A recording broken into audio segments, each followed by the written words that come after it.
been daily driving my Mazda Rx8 for 1 year now, and here's my thoughts. I have to say, the internet makes getting into like one of these cars really hard because of comments like these. So it was really nerve-wracking when I decided that I wanted to buy one of these cars. And you can imagine why. It starts. Now, there is a lot of bad press about rotary cars, RX8s, RX7s on the internet, and I have to say, not all of it is false. There is a truth to a lot of the things that people say. I mean, you're not just gonna have a bunch of people make up random things, right? I will say, it's not like any other car. I know, like, as much as I want to be like, oh, it's just like any other car, you take care of it and it'll be fine, but there's a lot of extra things you gotta do where you don't have to do on other cars. It's just like little things that you start to realize why most people would rather not have to deal with these type of things. But it is something that you could get used to, and honestly, I think one of the most annoying things that I think people would find is actually just warming up your car. So one of the easiest way, in my opinion, that people mess up their engine is by turning it off when the engine is still cold and driving it before the engine is warmed up. And those are things you really want to avoid when you're driving a rotary. So that's why I have a gauge right here. Is a coolant temp, but you can change it to read other stuff. But I have it set on coolant because that's really what I rely most on to tell me what my engine temperature is. So right now, the engine is still cold because I just started it, but a lot of people I think just like turn on their car and then drive it away as if it's a regular car. And you can do that, but it is highly recommended that you don't take your car above 3,000 RPM until you reach around like 170. That's when most people say that you can safely push the car out of the 3,000 RPM range and you could, go up to red line. But from my research online, right? And this is how I was able to maintain my engine, and your experience may vary, but this is from information that I researched. That's what a lot of people tend to say. And once it hits around, and the thing is, this will hit operant temperature when this is at 150 and the thermostat isn't even open yet, and that's what's crazy to me. So you got a dummy gauge here that doesn't really even do anything, and no one really gives you these instructions on how to drive a rotary. And honestly, it is kind of annoying having to wait that little bit, waiting for your car to warm up every time you start it and you want to move it. I mean, like I said, you can move it, but you just want to stay under 3,000 RPM, and you don't want to turn it off before it reaches like 150. So living in New York City, where there's alternate side parking, pretty much every day of the week, when it is time for me to move my car and I find a spot, I gotta sit in the car for like an extra 10 minutes before I can turn it off, and it does get annoying. But once it's warmed up,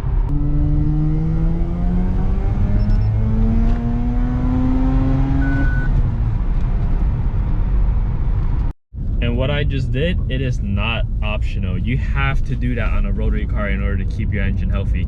The reason for that is because you need to clear the carbon deposits that builds up on your rotaries as you drive it, and there's certain valves that open at higher RPMs for the carbon deposit to be pushed out. So if you don't drive your car up in the higher RPM ranges, those valves don't open, and then you end up getting carbon deposit on your rotors, and you don't want to do that. It's just going to end up leading to a rebuild. As the saying goes, a red line a day keeps the rebuilds away, so you don't want to fuck around and find out.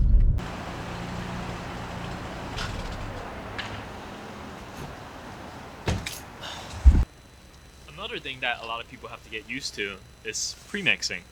So if you don't know what this is, every rotary, well, you don't really have to. It's not like it's in the owner's manual that you have to do it, but highly recommend that you do this. So essentially what it is it's a two-stroke oil that you put in with when you're getting your gas, and helps lubricate the apex seals. So let me just take out the whole kit here. This is everything that I carry with me just consistently. So this is everything that I carry with me consistently in the trunk.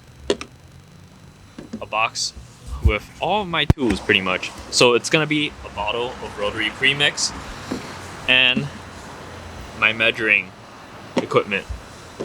Now, it isn't really hard to do, but you can imagine why not a lot of people might want to do this in the middle of getting gas, especially if it's a busy gas station. You don't want to hold everybody up by, filling up your premix and then like putting it into your gas tank. So how much to premix is pretty heavily debated online. I just have this measuring bottle over here. Generally, half an ounce per gallon is recommended if you have your catalytic converter. I mean, if you don't have your I actually don't remember at this point, but there was a certain amount that is recommended if you still have your cat and versus if you don't. So I'm pretty much getting a full gallon here. So a full tank here. So I'm gonna be putting around 7 ounces in, and yeah, we'll do that right now. People are staring at me.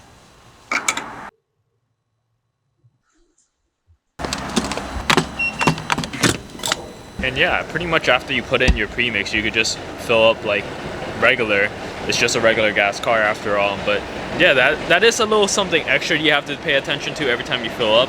It does get annoying, not gonna lie, especially if, like I said, if the gas station is packed. But honestly, it's nothing. It's not that much to deal with compared to like waiting for your car to warm up.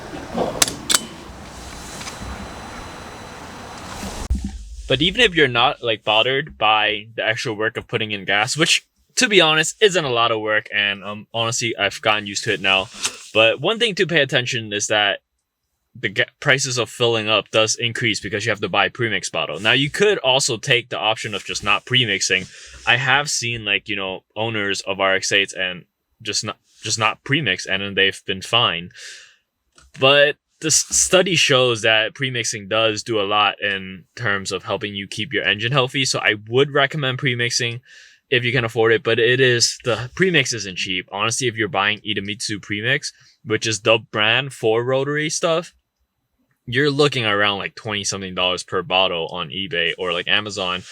I was able to find like a bundle deal where I was able to pick up like 6 for $70, I think it was. I gotta double check, but like it isn't cheap. And if you're using around like 7 ounces per like complete full up tank, like a full tank of gas for 7 ounces, it does go pretty quickly, especially considering these cars aren't known for their gas mileage. So it is something to keep in mind, but it's not something that you can't, well, I guess it's something that you can't get used to if you can't afford it. But if you want to risk not premixing, you could do it. There are people out there who has driven like past 100,000 miles on their rotary engines, NA, and never premix. So do your own research on that.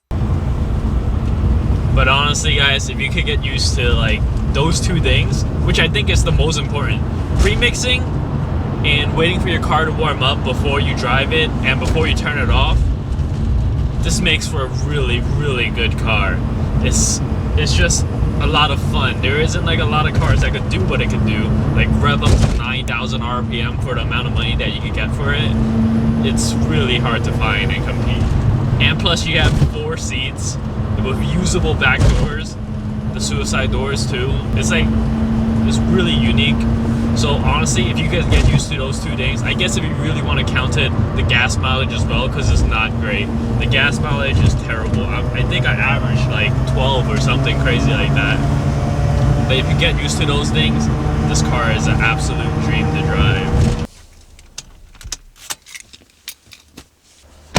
But yeah, as long as you get used to those few things, which honestly is not that terrible, I think you'll be just fine owning a rotary engine car. And I have honestly enjoyed it quite a lot. It's taken me on many road trips. It did break down on me once, which you probably saw in the intro of this video. I think I should discuss it. I did have an issue where one of the fuel lines broke, and it started leaking gas in the middle of New York City, and I had to call a tow truck to my house, which is not cheap. But if you're ever trying to call a tow in New York City, like right in the center of Manhattan, and you need a tow, I think it costed me around like $600 just to tow it back to my house, and I can't fix that in my house because at that time I didn't know what it was. I had to tow it from my house to another shop because it was 4 in the morning. I think I called the tow at 12, didn't arrive until 4, but called it to my house, and then I had to call a tow to the shop the next day, and it ended up being like another 400 something. So that was a hassle. But aside from that, honestly, I have had no issues with the car. But then again, my car is really low mileage. You only got like around 30. I just passed 30,000 miles on it, so your experience may vary, but I'll keep you guys updated on this channel, so stay tuned for that. But aside from that, that's been my 1 year experience of daily driving a rotary, and I will continue to do so because I have no plans to pick up a second car, at least not yet. But if I do, probably be a RX-7, so it's gonna be another rotary. Is that or a Miata? I love Miatas. My first car was a Miata, and yeah, hope you guys have a good rest of your night and or day. I'll see you guys.